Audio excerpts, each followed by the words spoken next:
जबर का निजाम गिराने वाले हैं, हम एक नया समाज बनाने वाले हैं। हम पिदर शाही राज गिराने वाले हैं, हम एक नया समाज बनाने वाले हैं। हम इनकलाब हैं, हम इनकलाब हैं, हम इनकलाब हैं, हम इनकलाब हैं। हम किसी की जागीर नहीं, इनकलाब हैं। हम जुल्म की तस्वीर नहीं, इनकलाब हैं।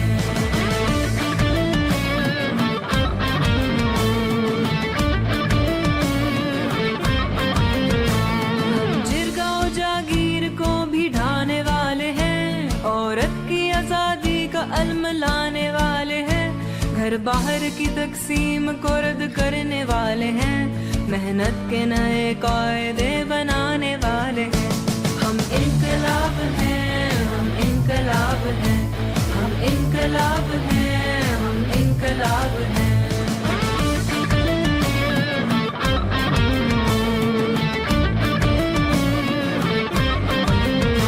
हम जबर और तशद्दुद से भी अब लड़ने वाले हैं, नया निसाब इश्क भी बनाने वाले हैं।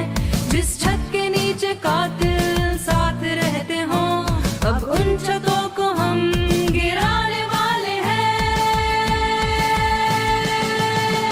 हम इनकलाब हैं, हम इनकलाब हैं, हम इनकलाब हैं, हम इनकलाब हैं। हम किसी की जागीर नहीं, इनकलाब हैं। हम जुल्म की तस्वीर नहीं, इनकलाब हैं।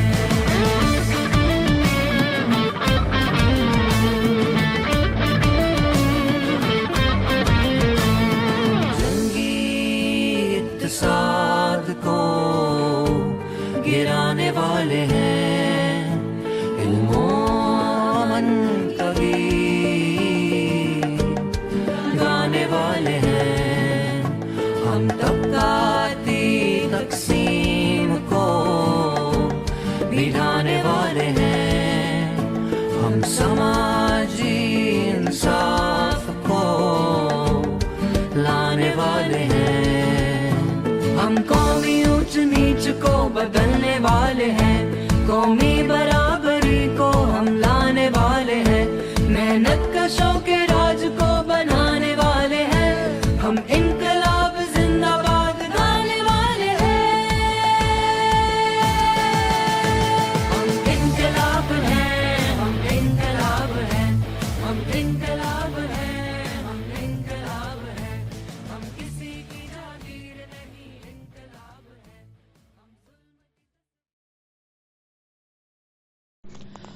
ஓம் சாந்தி.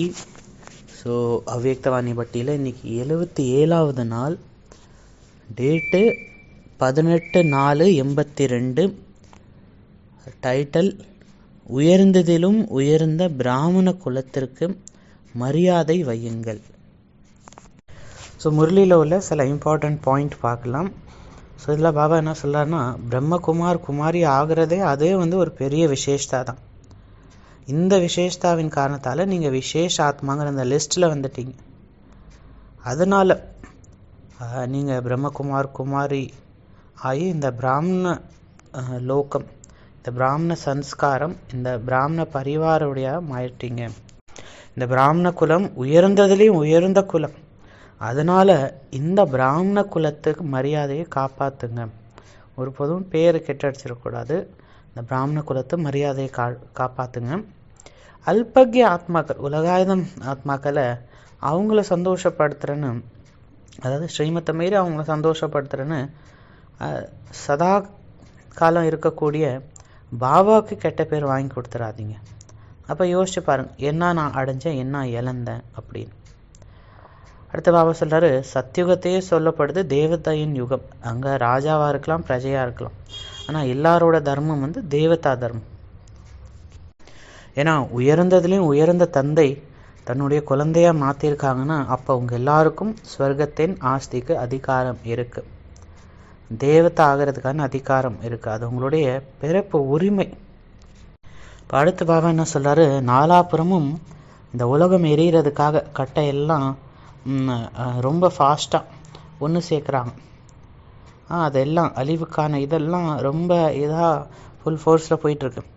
அந்த மாதிரி அழிவு போய உலகத்துக்காக இந்த பிராமண குலம் தேவத குலத்தோட மரியாதையை வந்து மறந்துடாதீங்க.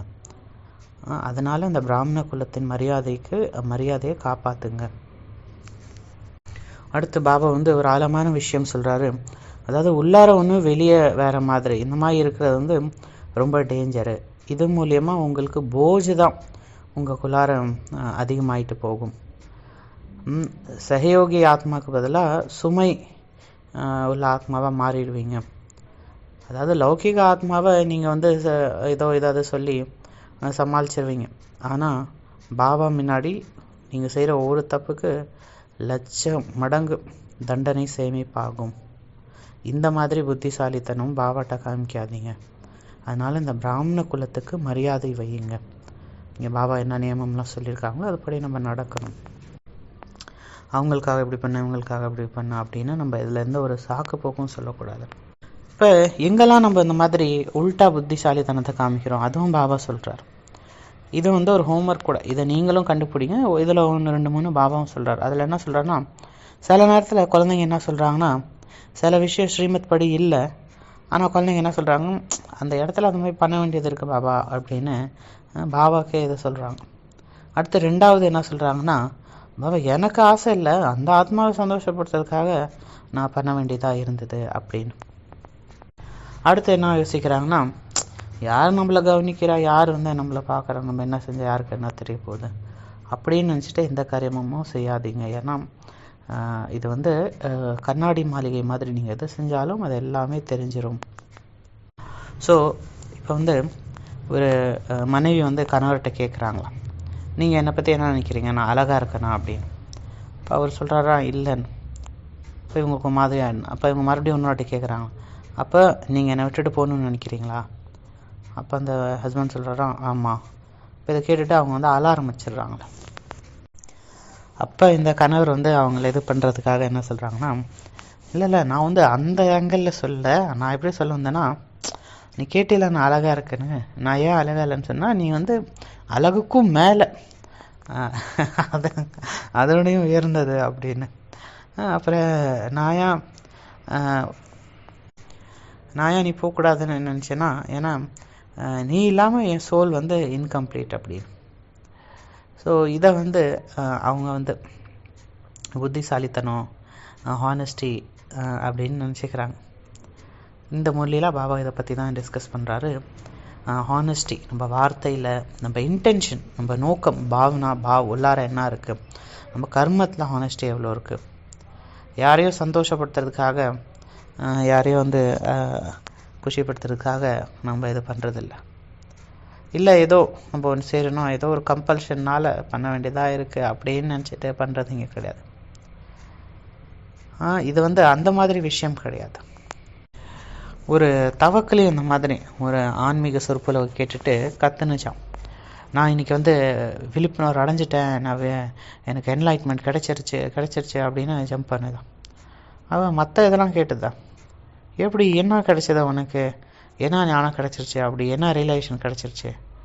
அப்போ அந்த தவளை சொன்னதான், இன்றைக்கி நான் ரியலைஸ் பண்ணிட்டேன், நான் தான் வந்து தவளை அப்படின்னு. அதனால எனக்கு வந்து நான் உண்மையிலே யார் அப்படின்னு எனக்கு தெரிஞ்சிருச்சு, எனக்கு ஞான உதயம் ஆயிடுச்சு, நான் யாருன்னு என்னை ரியலைஸ் பண்ணிக்கிட்டேன், என்னோடய புகழ் என்ன, என்னோடய டிக்னிட்டி என்ன அப்படின்னு நான் தெரிஞ்சுக்கிட்டேன், நான் யாரோடையும் கம்மி கிடையாது அப்படின்னு. ஸோ அப்போ இதுதான் உண்மையான என்லைட்மெண்ட். எதுனா நான் உண்மையிலே நான் யாருன்னு தெரிஞ்சுக்கிட்டு அதை ரியலைஸ் பண்ணுறது, ப்ளஸ் அதை நம்மளே அக்செப்ட் பண்ணிக்கிறது. அதில் எந்த ஒரு காம்படிஷன் ஆட்டிடியூடும் இல்லாமல், எந்த ஒரு இன்ஃபீரியாரிட்டி காம்ப்ளெக்ஸும் இல்லாமல், எந்த ஒரு ஈகோவும் இல்லாமல், நான் யார் என்னன்னா அப்படின்னு நான் என்ன அக்செப்ட் பண்ணிக்கிறது. இதுதான் வந்து சத்தியம். சத்தியம்னா சும்மா ஏதோ பொய்யான ஸ்மைல் காமிக்கிறதோ, இல்லை இந்த லோக்கலாச் மக்கள் என்ன சொல்லுவாங்க, இது என்ன சொல்லுவாங்க, அதுக்காக வந்து நம்ம இது பண்ணுறதில்ல. பாபா என்ன சொல்கிறாரோ அதை வந்து நம்ம செய்கிறோம். ஈவன் பக்தியில் கூட மீராவோட அந்த இது காமிச்சிருக்காங்க. ரொம்ப உயர்ந்த பக்தியில் அவங்க வந்து அவ்வளோ லோ கிளாஸ் உலகாயுத இதெல்லாம் மறந்துட்டு அவ்வளோ வந்து அந்த இதில் மூழ்கி போய்ட்றாங்க. ஸோ அந்த பாட்டோட மீனிங் என்னென்னா, நான் வந்து அந்த பரமாத்மா கலரில், நான் அவருடைய அன்புங்கிற அந்த கலரில் நானும் மாறிட்டேன். இப்போ வந்து என்னை வந்து குணங்களால் அந்த நகைகள் போட்டிருக்கேன், குணங்கள்ங்கிற அந்த நகை போட்டிருக்கேன். என் கால்லையும் அந்த குணங்கள்ங்கிற அந்த கொலுசு போட்டிருக்கேன். இப்போ வந்து நான் எனக்கு வந்து இந்த சொசைட்டி என்ன சொல்லும் அதை பற்றிலாம் கவலை இல்லை, சமுதாயம் என்ன சொல்லும் அதை பற்றி கவலை இல்லை. நான் அவரோட அன்பில் மூழ்கி இருக்கேன். எனக்குள்ளார உள்ள தீய விஷயங்கள்லாம் போயிடுச்சு. இப்போ நான் வந்து அந்த பரமாத்மா, உயர்ந்த சிரேஷ்ட ஆத்மாக்கள் அவங்களோட இதில் இருக்கேன், அவங்களோட பக்தியில் இருக்கேன். அவரோட புகழை தான் நான் இரவும் பகலும் பாடுறேன். இந்த நேரங்கிற அந்த பாம்பை நான் வந்து அதுலேருந்து தப்பிச்சுக்கிட்டேன். அவர் இல்லாமல், அந்த பரமாத்மா இல்லாமல் இந்த உலகம் வந்து ரொம்ப கசப்பாக தான் இருக்குது. இங்கே உள்ள எல்லாமே பொய்யானது, அவர் மட்டும்தான் உண்மையானவர். இந்த மாதிரி மீரா வந்து அந்த ஒரு இறைவனுக்காக அவங்க அன்பை வந்து எக்ஸ்ப்ரெஸ் பண்ணுறாங்க. நான் வந்து அவருடைய அன்பில், அவருடைய அந்த இதில் மூழ்கி போயிட்டேன். இது வந்து கம்ப்ளீட் சரண்டர், அவருடைய அன்பில், அந்த டிவைனோடைய அன்பில் மூழ்கிறத வந்து காமிக்குது. அந்த மீரா வந்து யாரை பற்றியும் கவலைப்படல. இப்போ நம்ம எதை பற்றி கவலைப்படணும், அந்த பரமாத்மான சொல்கிற அதை பற்றி தான் கவலைப்படணும். இந்த உலகம் என்ன யோசிக்கும் அதை பற்றி நம்ம கவலைப்படக்கூடாது. பாபா என்ன யோசிப்பார் அதை பற்றி தான் கவலைப்படணும். இதுதான் உயர்ந்த ஃபார்ம் ஆஃப் லவ். அந்த மாதிரி ஒரு டிவோஷன், அந்த மாதிரி ஒரு பக்தி. இவங்க என்ன சொல்லுவாங்க, அவங்க என்ன சொல்லுவாங்க, அவங்க மற்றவங்கள வந்து திருப்திப்படுத்துறதில்ல, அந்த பரமாத்மாவை திருப்திப்படுத்துறதுக்காக நம்ம வாழ்கிறோம். ஸோ இன்றைக்கி முரளியை கூட பாபா தான் சொல்கிறார், அந்த கலெக்டிவ் கான்ஷியஸ் பற்றி சொல்கிறார். இப்போ நீங்கள் யாரும் வந்து ஒவ்வொரு பிராமணாத்மாவும் யாரும் வந்து நீங்கள் தனியாளுன்னு நினச்சிடாதீங்க. நீங்கள் எல்லாரும் ஒரு பெரிய பிராமன் பரிவார், பிராமண குலத்தை சேர்ந்தவங்க. ஆனால் நீங்கள் விழுந்தீங்கன்னா முழு பிராமண குலமே விழுந்துடும். அதாவது நீங்கள் ஒரு தவறான விஷயம் செய்றீங்கன்னா முழு பிராமண குலத்தின் பேரே கெடும். அதனால் இந்த பிராமண குலத்தோட பேரை வந்து உயர செய்ய வைங்க. அதனால் நீங்கள் வந்து யாரும் ஒரு தனி ஆளோ தனி இண்டிவிஜுவலோ கிடையாது. நீங்கள் எல்லோரும் ஒரு கலெக்டிவ் கான்ஷியஸ்னஸ். நீங்கள் இந்த பரிவாரத்தை சேர்ந்த ஒருத்தவங்க. நீங்கள் எங்கே வேணாலும் இருக்கலாம், யாராக வேணாலும் இருக்கலாம். இந்த பிராமண உலகத்தை சேர்ந்தவங்க, இந்த பிராமண குலத்தை சேர்ந்தவங்க நீங்கள் இருந்தால் தான் இங்கே வந்து அந்த முழுமை இருக்குது. அதனால் இந்த இதில் யாராவது ஒருத்தவங்க அடிபட்டாலும் மற்றவங்க எல்லாருக்கும் தான் அந்த கஷ்டம் இருக்கும். ஸோ இங்கே வந்து பாபா 2 விதமான பாவனாஸ், அந்த ஃபீலிங்ஸ் வந்து இந்த இதில் சொல்கிறாரு. அதில் ஒன்று வந்து பார்த்திங்கன்னா ஞானத்துக்கான பாவனை. அதில் வந்து பியோர் ஃபீலிங் இருக்குது, ப்ளஸ் ஞானமும் ஞானம் கலந்த அந்த பாவனை, அந்த ஒரு பியோர் ஃபீலிங். 2வது வந்து மிலன்கா பாவனான், அந்த தூய்மையான ஃபீலிங். நம்ம பிராமன் பரிவார், நம்ம பாபாவை பார்க்கணுங்கிற அந்த தூய்மையான ஃபீலிங்கோட அந்த சந்திப்பு. மதுவனுக்கு வரோம், பாபாவை சந்திக்கிறோம், ப்ளஸ் நம்ம பரிவாரத்தையும் சந்திக்கிறோம். இது வந்து ஒரு தூய்மையான சந்திப்பு. ஸோ அதனால் இந்த இமோஷன், இந்த ஃபீலிங், இந்த யூனிட்டி, நம்ம ஒருத்தவங்க மற்றவங்கள சந்திக்கிறோம், இது வந்து முற்றிலும் ஒரு ஆன்மீக உலகம். இது ஒரு ஸ்பிரிச்சுவல் வேர்ல்டு. இது வந்து உலகாயுத சந்திப்பு மாதிரி கிடையாது. இந்த விஷயம் பாபா தான் நமக்கு சொல்லித்தர. ஏன்னா சயின்ஸில் வந்து பார்த்திங்கன்னா, முழு சயின்ஸில் எங்கே படித்தாலும் உங்களுக்கு இந்த ஃபீலிங்கிற அந்த இதை பற்றி அங்கே கிடையாது. சயின்ஸ் இதிலலாம் வந்து நம்பிக்கை வைக்கிறது இல்லை. ஏன்னா அதுக்கு வந்து ப்ரூஃப் வேணும். ஃபீலிங்க்கு என்னான்னு ப்ரூஃப் காமிப்பீங்க. அதனால தான் சயின்ஸ் வந்து இந்த ஆன்மீகத்துலலாம் நம்பிக்கை வைக்கிறது இல்லை. ஆனால் ஆன்மீகம் வந்து எதில் பேஸாக இருக்குன்னா அனுபவங்களில், ஃபீலிங்கில். அதுவும் எவ்வளோ இன்டென்ஸான ஃபீலிங் இருக்குது, எவ்வளோ ஆழமான ஃபீலிங் இருக்குது, எவ்வளோ ஆழமான எக்ஸ்பீரியன்ஸ் இருக்குது. ஸோ அதனால் எவ்வளோ ஆழமான அந்த பாவனை இருக்கோ, ஃபீலிங் இருக்கோ, அவ்வளோக்கு அவ்வளோ நல்ல அனுபவங்கள் ஏற்படும். அந்த மாதிரி அந்த ஃபீலிங் இல்லை, பாவனை இல்லை அப்படின்னா அப்போ அந்த அனுபவங்களும் அவ்வளோ இருக்காது. சில பேருக்கு என்ன ஆகும்னா, பக்தியிலேருந்து ஞானத்துக்கு வந்ததுக்கப்புறம் பக்தியில் இருந்த அந்த பாவனை இங்கே இருக்க மாட்டேங்குது. அப்போ என்ன ஆகுது, அந்த அனுபவங்களும் வந்து அவ்வளோ இருக்க மாட்டேங்குது, கம்மியாயிடுது. ஸோ அப்போ நம்மளுடைய இந்த ஆன்மீக வாழ்க்கை வந்து அந்த ஃபீலிங்க்கான ஒரு வாழ்க்கை, தூய ஃபீலிங்க்கான ஒரு வாழ்க்கை. இது வந்து இமோஷன்ஸ்க்கான ஒரு வாழ்க்கை. ஆனால் இங்கே வந்து இந்த இமோஷன்ஸ் ஃபீலிங் வந்து உலகாயுத இது மாதிரி கிடையாது. இது வந்து ரொம்ப ஆன்மீகமானது, டிவைனான ஒரு ஃபீலிங். ஸோ இது ஞானயுக்த பாவனை. ஸோ இந்த 2 பாவனை தான், இந்த மிலனுக்கான பாவனை மற்றும் ஞானத்துக்கான பாவனை, இது 2ம் தான் உங்களை இங்கே கொண்டு வந்திருக்கு. ஸோ இது இப்போ இந்த உலகத்தில் இந்த மேத்தமெட்டிக்ஸ் மைண்ட் உள்ளவங்க, சயின்ஸ் மைண்ட் உள்ளவங்க, அவங்க இதை புரிஞ்சுக்க முடியாது. லாஜிக் பேசுகிறவங்க அவங்க இந்த மாதிரி ஆன்மீக ஃபீலிங் புரிஞ்சுக்க முடியாது. அவங்க இந்த விஷயத்தை அளக்க முடியாது. இது ஆன்மீகத்தில் ரொம்ப உயர்ந்த ஃபீலிங். ஸோ இந்த முரளியை இதை வச்சு தான் பாபா ஸ்டார்ட் பண்ணுறாரு, இந்த 2 பாவனையும் வச்சு, ஞானயுக்த பாவனா. ஸோ இங்கே பாவனை இருக்குது, பட் அது கூட ஞானமும் அட்டாச்சாக இருக்குது, லாஜிக்கும் அதில் அட்டாச்சாக தான் இருக்குது. ஸோ அதனால் பாபா சொல்கிறாரு, நீங்கள் ஏன் இங்கே வரீங்க, இதெல்லாம் பண்ணுறீங்கன்னா, சேவைலாம் ஏன் பண்ணுறீங்கன்னா, ஏன்னா உங்களுக்கு பாபா மேலே அன்பு இருக்குது, இந்த ஆன்மீக வாழ்க்கை மேலே அன்பு இருக்குது, பிராமன் பரிவார் மேலே அன்பு இருக்குது. அதனால தான் உங்களுக்கும் பாபாவுடைய உதவி கிடைக்கிது, இந்த பரிவாரத்தோட சப்போர்ட் கிடைக்கிது. அப்போ பாபா சொல்கிறார், நீங்கள் பிரம்மகுமார் ஆன உடனே உங்களுக்கு சத்தியுகத்து போகிறதுக்கான ஸ்டாம்ப் கிடைச்சிருது. இது உங்களுடைய பிறப்பு உரிமை. ஆனால் அதில் ஒரு 3 ப்ராப்ளம் இருக்குது. என்ன? இதில் குழந்தைங்க என்ன பண்ணுறீங்கன்னா, அப்பப்போ உல்டா புத்திசாலித்தனம் காமிக்கிறீங்க. அதான் பாபா சொல்கிறாரு, கர்மா மற்றும் பலன், தர்மா மற்றும் கர்மா. அப்போ அதனால தான் பாபா சொல்கிறாரு, உங்களுடைய ஒவ்வொரு எண்ணம் சொல் சங்கல்பத்து மேலே கவனம் வைங்க. அப்படி இல்லைன்னா அதுக்கான பலனை நீங்கள் அனுபவிச்சு தான் ஆகணும்.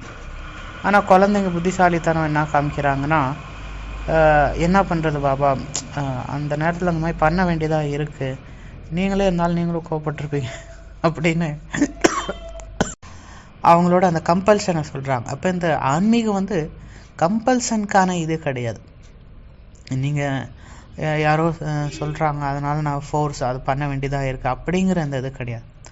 இந்த ஆன்மீக லைஃப் நீங்கள் அதை ஒரு செயல் செய்கிறீங்கன்னா எதுக்குன்னா, அதை ஒரு சந்தோஷத்தினால, உங்கள் அன்புனால அந்த இதை செய்கிறீங்க, உங்களோட வில்லிங்னஸோடு அதை செய்கிறீங்க. இது ஒரு சந்தோஷத்துக்கான வாழ்க்கை. இங்கே கம்பல்ஷன்னால் நீங்கள் செய்கிறதில்ல. யாரோ வெளியிலேருந்து ஃபோர்ஸ் பண்ணுறாங்க அதனால் நான் செய்ய வேண்டியதாக இருக்குது, அதனால் அமிர்த வேலை எந்திரிக்க வேண்டியதாக இருக்குது, மொழி படிக்க வேண்டியதாக இருக்குது அப்படின்னு இல்லை. யாரும் இங்கே உங்களை வலுக்கட்டாயமோ கமாண்டோ ஆர்டரோ பண்ணல. நீங்கள் அந்த அன்புனால, அந்த சந்தோஷத்தினால நீங்கள் இது பண்ணுறீங்க. அப்போ பாருங்கள், பக்தியில் கூட நல்ல நல்ல பக்தர்கள் என்ன சொல்கிறாங்கன்னா, ஆனால் பரமாத்மா இல்லாமல் இந்த உலகம் ரொம்ப கசப்பாக இருக்குது, எதுவுமே இல்லை இதில். அப்போ இங்கே ஒரு விஷயத்து அந்த உலகத்தில் அட்டாச் ஆகிறோம் அப்படி கிடையாது. இந்த பரமாத்மா அன்பில் மூழ்கும் போது அது அப்புறம் கீழான விஷயங்கள்லாம் ஆட்டோமேட்டிக்காக விட்டு போயிடுது. சோம்பேறி, அலட்சித்தனமாக, இது எல்லாமே ஆட்டோமேட்டிக்காக விட்டு போயிடுது, எல்லா விகாரமும் விட்டு போயிடுது. அந்த உயர்ந்ததுலேயும் உயர்ந்தவரை கூட நம்ம அட்டாச் ஆக இந்த விஷயங்கள்லாம் ஆட்டோமேட்டிக்காக போயிடுது. ஸோ அதனால் இங்கே எந்த ஒரு கம்பல்ஷனும் கிடையாது. நம்ம அந்த பரமாத்மா மேலே அந்த அன்பு, அவர் மேலே இன்ட்ரெஸ்ட் இருக்கும்போது இங்கே உள்ள எல்லா விஷயங்களும் எதுலேயும் இன்ட்ரெஸ்ட் வரதில்லை. எதுவுமே இங்கே உள்ளது எதுவுமே நமக்கு பிடிக்க மாட்டேங்க, அந்த ஒரு பரமாத்மா தவிர.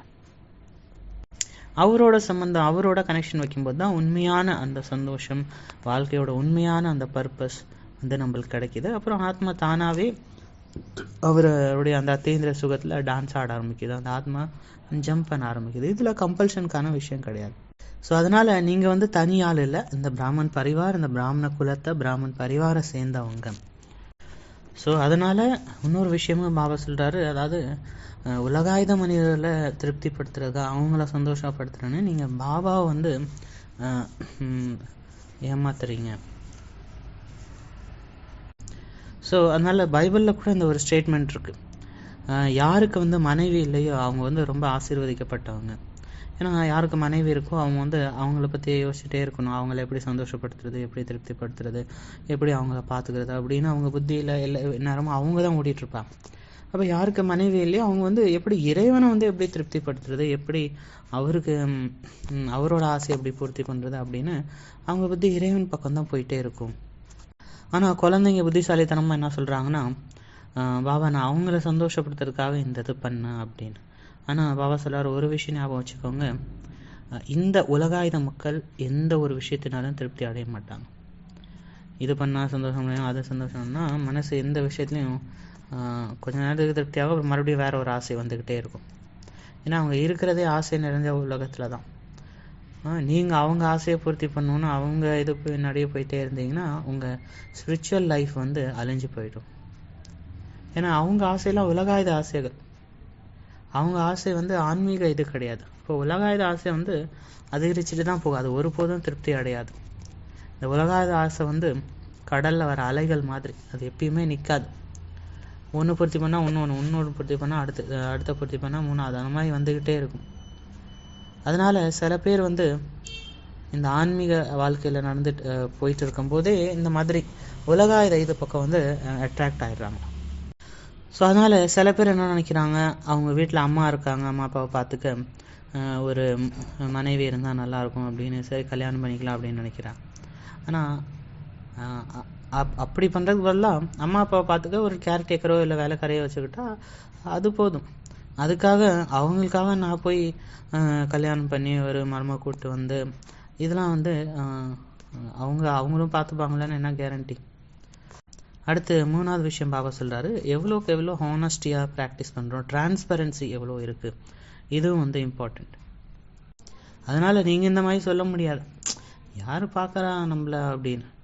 ஏன்னா பைபிளில் கூட இந்த விஷயம் இருக்கா, யார் உங்களுக்கு கண்ணு கொடுத்தாங்களோ அவரை வந்து உங்களை பார்க்க மாட்டாரா, யார் உங்களுக்கு காது கொடுத்தாரோ அவர் வந்து இதெல்லாம் கேட்க மாட்டாரா. அதனால் இறைவனுக்கு எல்லாமே தெரியும். அதே மாதிரி மற்ற ஆத்மாக்களுக்கும் எல்லாமே தெரிஞ்சிடும் நீங்கள் எல்லாம் பண்ணுவீங்கன்னு. அதனால் நீங்கள் இங்கே வந்து உள்ள ஒன்று வெளியே ஒன்று அந்த மாதிரி நடிக்கணும்னு அவசியம் இல்லை. ஏன்னா என்ன இருக்கோ அது எல்லாமே தெரிஞ்சிடும், எதையுமே மறைக்க முடியாதுங்க. அதனால் பாபா இங்கே வந்து எச்சரிக்கை தர்றாரு, உள்ள ஒன்று வெளியே ஒன்றுன்னு இருக்கிறது வந்து அந்த மாதிரி ஆத்மா வந்து ரொம்ப டேஞ்சர். இந்த மாதிரி நீங்கள் வந்து இதை வந்து பாபா 2 ரைமிங் வேர்ட் சொல்கிறார், செல்லானா. இந்த மாதிரி உங்களை நடத்திட்டு இருந்தீங்கன்னா பின்னாடி வந்து சில்லானா ரொம்ப அழ வேண்டியதாக இருக்கும், ரொம்ப கதறி கதறி அழ வேண்டியதாக இருக்கும். அதனால் இந்த பரமாத்மா கணக்கை ஞாபகம் வச்சுக்கோங்க. இங்கே பிராமணராகி நீங்கள் ஒரு தப்பு செஞ்சீங்கன்னா அதுக்கு 1,00,000 மடங்கு தண்டனை. ஸோ அதனால் இந்த 3 விஷயத்தை இதில் ஞாபகம் வச்சுக்கோங்க. ஃபஸ்ட்டு வந்து எந்த ஒரு கம்பல்ஷன்னாலையும் நான் இது பண்ணல, நான் வந்து அதை வந்து சந்தோஷத்தினால அன்புனால பண்ணுறேன். அது சேவையாக இருக்கட்டும், அமிர்த வேலையாக இருக்கட்டும், யாருக்காவது ஏதோ சொல்லி புரிய வைக்கிறதா இருக்கட்டும், இல்லை முரளி படிக்கிறதா இருக்கட்டும், இல்லை எதா வேணாலும் இருக்கட்டும், எந்த ஒரு ஆக்ஷனும் அது எனக்கு வந்து ஒரு விளையாட்டு மாதிரி சந்தோஷம். அது அப்போ உண்மையான யோகா எங்கே ஸ்டார்ட் ஆகுதுன்னா பாபா ரூமுக்கு வெளியிலேருந்து தான் உண்மையான யோகா ஸ்டார்ட் ஆகுது. ஸோ அதனால் நம்ம செய்கிற ஒவ்வொரு கர்மத்தை கூட யோகாவும் ஆட் பண்ணிக்கணும்.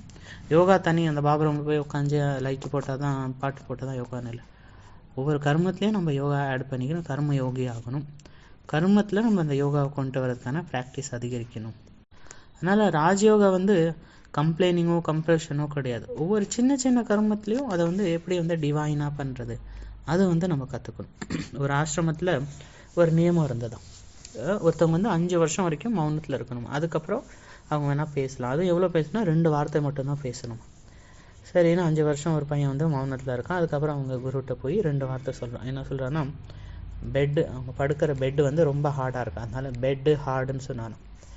அதுக்கப்புறம் 5 வருஷம் சைலன்ஸாக இருக்காங்க. அதுக்கப்புறம் வந்து சொல்கிறான்னா ஃபுட்டு பேட், அதாவது சாப்பாடு நல்லாவே இல்லை அப்படின்னு. அதுக்கப்புறம் 5 வருஷம் கழித்து அந்த பையன் போய் அந்த குருகிட்ட சொல்கிறான்னா, ஐ குவிட், அதாவது நான் இங்கே விட்டுட்டு போகிறேன், ஏன்னா இங்கே சாப்பாடு நல்லா இல்லை, பெட்டு நல்லா இல்லை, நான் போகிறேன், ஐ குவிட் அப்படிங்கிற அந்த 2 வார்த்தை சொல்கிறான். அப்போ அந்த மாஸ்டர் சொல்கிறாராம், ஐ நியூ பத்தாத்தா அப்படின்னு, அதாவது இது எனக்கு முன்னாடியே தெரியும். ஏன்னா அந்த மாதிரி கம்ப்ளைனிங் பாவம் இருந்துகிட்டே இருந்தால் அப்புறம் எப்படி அவங்க வந்து இருப்பாங்க அப்படின்னு. ஸோ அதனால் 2வது டாஸ்க், அப்போ 2வது டாஸ்க்கு வந்து ஒரு விஷுவலைசேஷன், ஒரு கற்பனை பண்ணுங்கள். உங்களே வந்து நான் வந்து ஒரு தேவதையாக இருக்கேன், அப்போ என்னோடய நடத்தை எப்படி இருக்குது, நான் எப்படி எந்திரிக்கிறேன், எப்படி பேசுகிறேன், எப்படி என்னுடைய தினச்சரியாக இருக்குது, என்னோடய ரொட்டீன் எப்படி இருக்குது, ஒரு தேவதைனா எப்படி நடந்துக்கணும், அந்த மாதிரி என்னோட இதுவும் இருக்கணும். 3வது டாஸ்க் வந்து ஒரு போயம். இந்த பிராமண குலத்தின் மரியாதையை காப்பாற்றுறதுக்காக நம்ம வந்து ஒரு போயம் எழுதணும். ஸோ ஃபைனலாக யாத் பியார், அந்த மாதிரி பிராமண குலத்தின் தீபங்களுக்கு சதா உண்மையான அன்பு மற்றும் சகயோகம் செய்யக்கூடிய ஆத்மாக்களுக்கு, சதா காலத்துக்கு சிரேஷ்ட பலனை அடையக்கூடிய ஆத்மாக்களுக்கு, சதா உண்மையான தந்தை கூட உண்மையான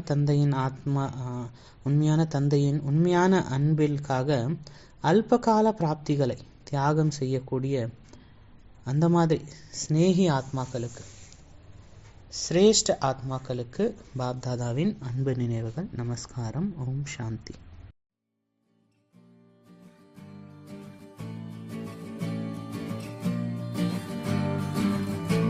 हम जबर का निजाम गिराने वाले हैं, हम एक नया समाज बनाने वाले हैं, हम पिदर शाही राज गिराने वाले हैं, हम एक नया समाज बनाने वाले हैं। हम इनकलाब हैं, हम इनकलाब हैं, हम इनकलाब हैं, हम इनकलाब हैं, हम किसी की जागीर नहीं, इनकलाब हैं, हम जुल्म की तस्वीर नहीं, इनकलाब हैं।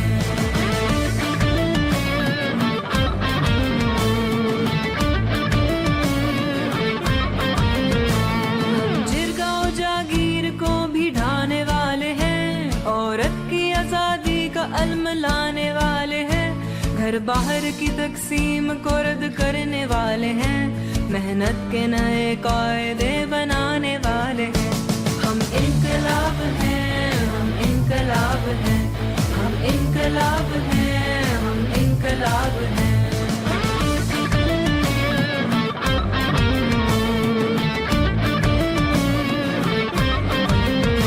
हम जबर और तशद्दुद से भी अब लड़ने वाले हैं, नया निसाब इश्क भी बनाने वाले हैं, जिस छत के नीचे कातिल साथ रहते हों, अब उन छतों को हम गिराने वाले हैं। हम इनकलाब हैं, हम इनकलाब हैं, हम इनकलाब हैं, हम इनकलाब हैं, हम किसी की जागीर नहीं, इनकलाब हैं, हम जुल्म की तस्वीर नहीं, इनकलाब हैं।